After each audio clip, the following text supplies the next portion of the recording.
On January 17, 2025, forensic investigators made an announcement that shattered 63 years of official silence. The Alcatraz escapees had been found, but the location stunned everyone. For almost 3 decades, Alcatraz Federal Penitentiary stood as America's ultimate symbol of impenetrable security. From 1934 to 1963, this fortress on an island housed the nation's most notorious criminals, men considered too dangerous or escape-prone for conventional prison. Surrounded by the frigid, turbulent waters of San Francisco Bay, the Rock was designed to break spirits, not merely contain bodies. But on the night of June 11, 1962, 3 men orchestrated what would become the most infamous prison break in American history. Frank Morris and brothers John and Clarence Anglin vanished from their cells, leaving behind meticulously crafted dummy heads that fooled night guards long enough for them to slip away into the darkness. They launched a makeshift raft into the treacherous currents of the bay, and then nothing. No confirmed sightings, no bodies recovered, just absence and speculation. For over 6 decades, the case captivated America's imagination. Did they drown in the bay's punishing waters,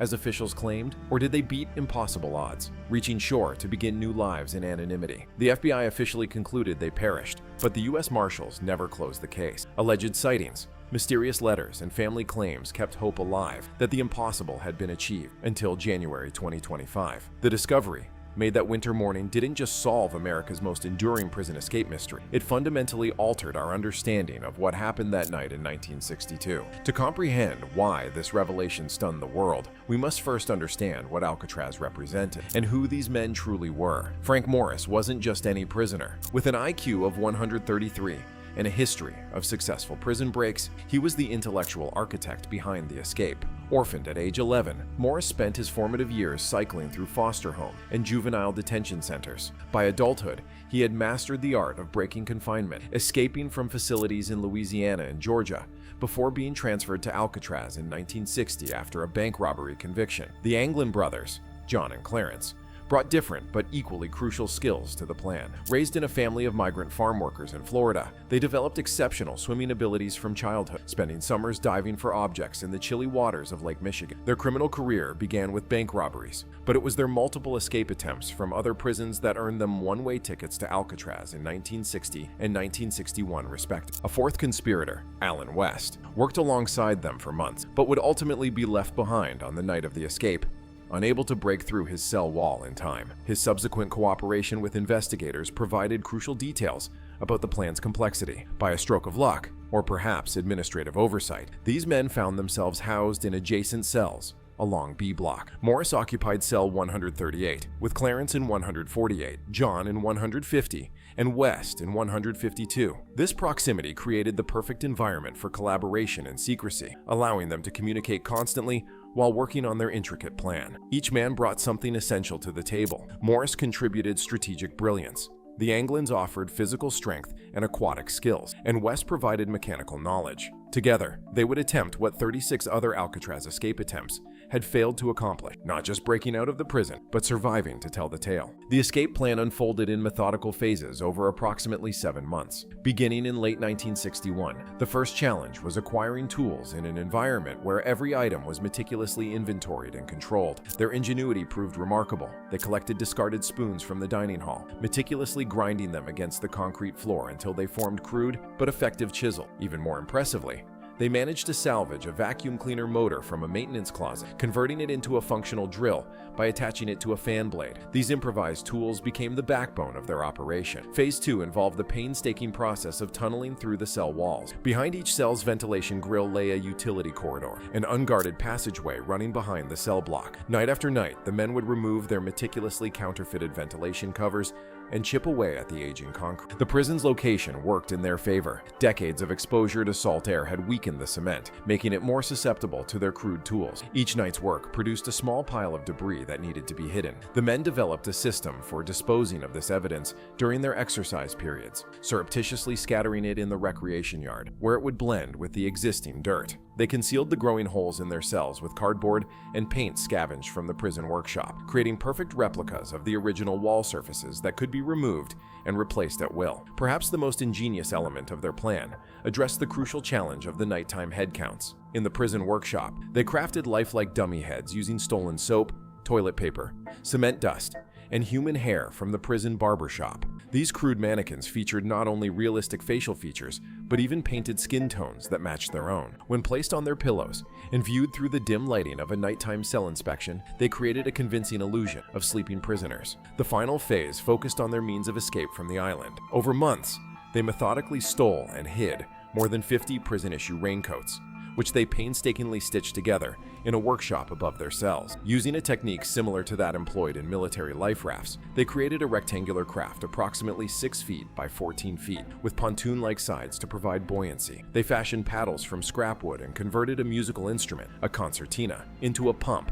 for inflating their craft. On the night of June 11th, 1962, everything was ready. After the 9:30 p.m. head count, the three men placed their dummy heads on their pillows and slipped into the utility corridor behind their cells. West, however, encountered a problem. The cement around his vent had hardened, and he couldn't break through in time. He would be left behind. Morris and the Anglin brothers made their way up a ventilation shaft to the prison roof. Using the 50-foot cord they had assembled from stolen electrical wire, they carefully descended to the ground near the shoreline, avoiding the searchlights that swept the prison ground. They inflated their raft, launched into the bay around 10 p.m., and disappeared into the darkness. The escape from America's most secure prison had been executed. The morning of June 12th brought chaos to Alcatraz. During routine morning head count, guards discovered the elaborate dummy heads and the gaping holes behind the ventilation grills. The alarm was raised immediately, and within hours, one of the largest manhunts in American history was underway. Coast Guard vessels crisscrossed the bay while FBI agents scoured Angel Island and the mainland shores. Prison officials initially believed the escapees might still be hiding on the island, prompting a full lockdown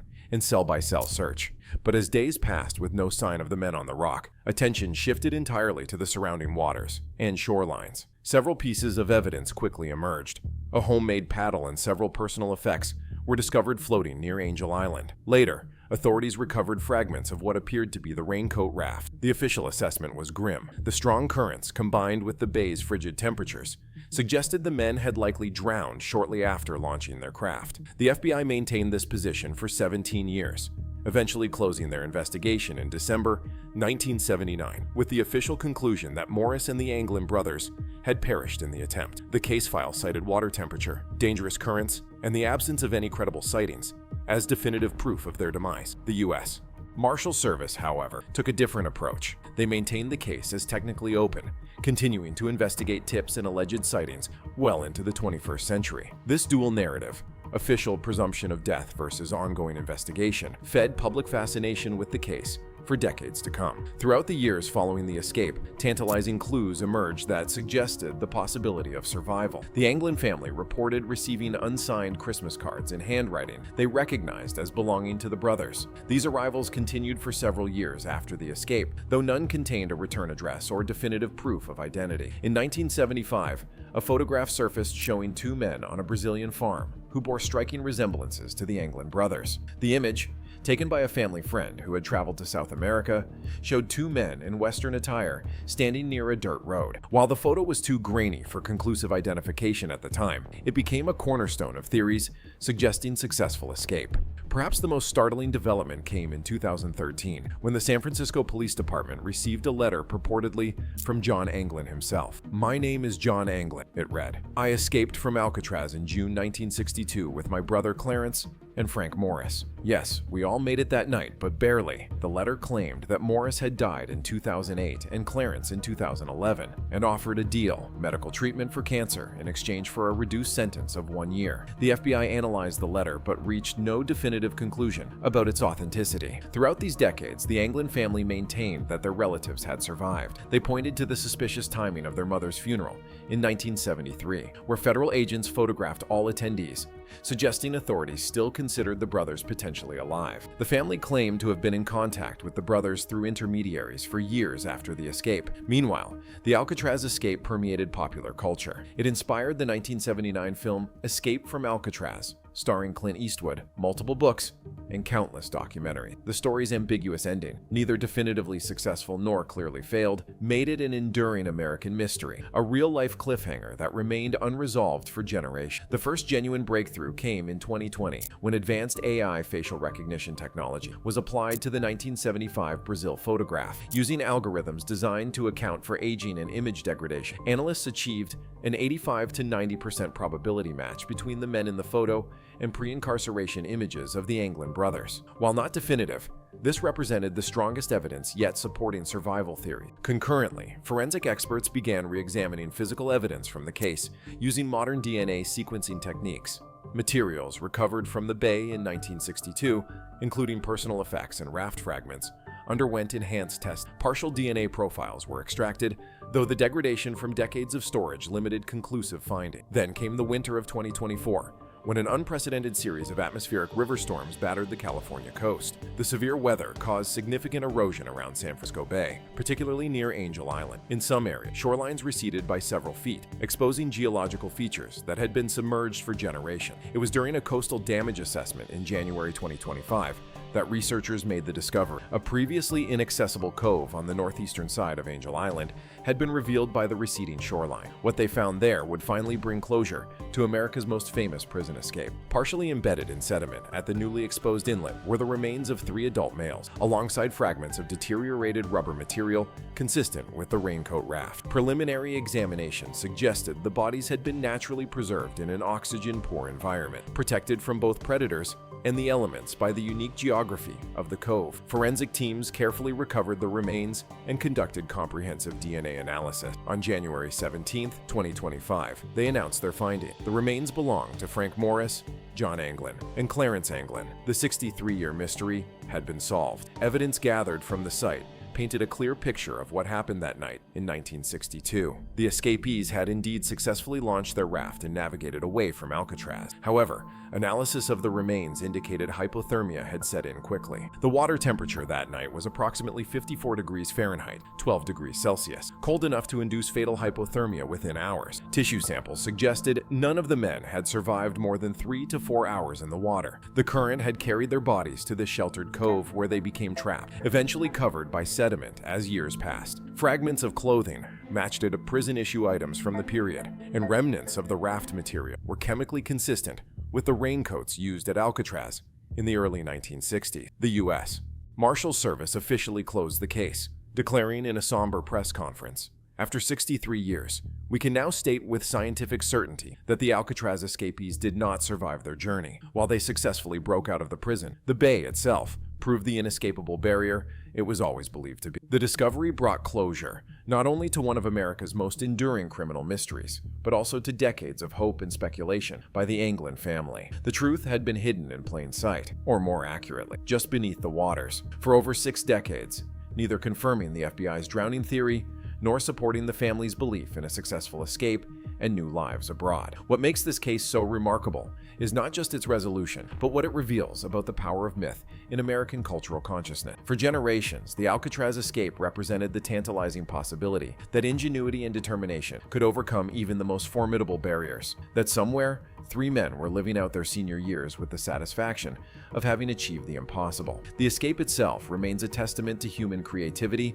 and perseverance, even though it ultimately failed. Morris and the Anglins did what no one had done before or since. They broke out of America's most secure prison through meticulous planning and extraordinary resourcefulness. Their elaborate scheme, from the dummy heads to the homemade raft, stands as one of the most ingenious escape attempts in criminal. After 63 years of mystery, the truth was finally revealed not by a deathbed confession or breakthrough investigation, but by the forces of nature itself. The same bay that claimed their lives eventually gave up their remains, bringing resolution to a chapter of American criminal folklore that had remained tantalizingly unfinished for generations. Do you think the truth was always there, waiting to be found? Or is there a certain poetry in the fact that the final answer came not from human effort, but from the very waters that proved to be their ultimate prison?